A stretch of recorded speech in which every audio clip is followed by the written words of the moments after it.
Hello everyone, my name is doctor Harman. I am an obstetrician and a gynaecologist. आज मैं बात करने जा रही हूँ ओवेरियन सिस्ट के बारे में। Ovarian cyst is a sac of tissue जो कि ओवरी के अंदर डेवलप हो सकता है। ये 2-3 तरह की होती है। फर्स्ट कैटेगरी होती है फिजियोलॉजिकल, जिसमें जो कि नॉर्मली डेवलप होती है और अपने आप विद टाइम रिजॉल्व कर जाएगी। दूसरी कैटेगरी होती है पैथोलॉजिकल, जिसमें जो कि कैंसरस हो सकती है या फिर नॉन कैंसरस हो सकती है। तो अगर हम बात करें फिजियोलॉजिकल सिस्ट के बारे में, तो इसको कॉर्पस ल्यूटियल सिस्ट या हेमरेजिक सिस्ट भी बोला जाता है। इसमें क्या होता है कि नॉर्मली पीरियड्स के साइकिल में जब एग रिलीज़ होता है तो एक फॉलिकल से रिलीज़ होता है।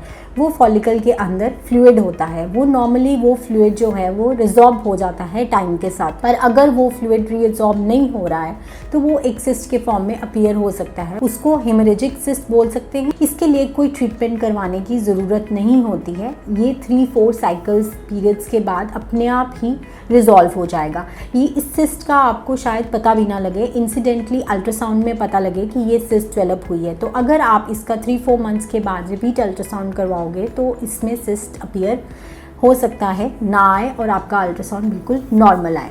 दूसरी तरह की सिस्ट होती है जो कि पैथोलॉजिकल है। पैथोलॉजिकल आगे 2 तरह की होती है, कैंसरस या नॉन कैंसरस। अगर हम नॉन कैंसरस की बात करें तो ये 2 तरह की आगे होती हैं। डर्मोइड सिस्ट जो है वो मोस्ट कॉमन होती है और सिस्ट एडिनोमा भी अपीयर हो सकता है। ये ओवरी के अंदर ही अपीयर होती हैं। इनका ट्रीटमेंट तब तक ज़रूरी नहीं है जब तक इनका साइज़ बहुत ज़्यादा बड़ा ना हो जाए। तो अगर कोई लार्ज ओवेरियन सिस्ट है जो कि नॉन कैंसरस है या कि लार्ज डर्मोइड सिस्ट है तो उसका ट्रीटमेंट होता है कि हम कैमरा डाल के लैप्रोस्कोपिकली उस सिस्ट को निकाल सकते हैं।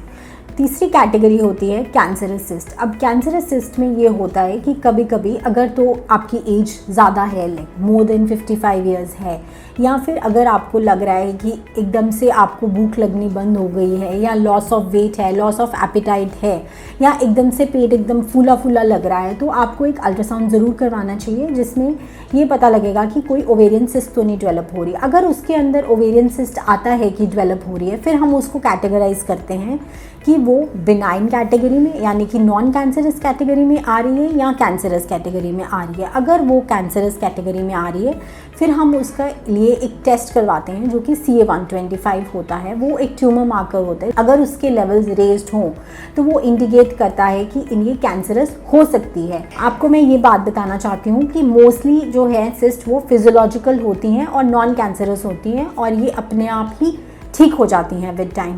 पर इनका ट्रीटमेंट तभी ज़रूरी होता है अगर वो सिस्ट बहुत ज़्यादा इनलार्ज हो चुकी है और वो नॉन कैंसरस है, तो हम की होल से या लैप्रोस्कोपिकली वो सिस्ट निकाल सकते हैं। अगर वो डेफिनेट है कि वो ओवेरियन कैंसर है फिर आपको गायनी ऑन्कोलॉजिस्ट से उसका ट्रीटमेंट करवाना चाहिए। मैं हूँ आपकी gynae laparoscopic surgeon doctor Harman. Thank you.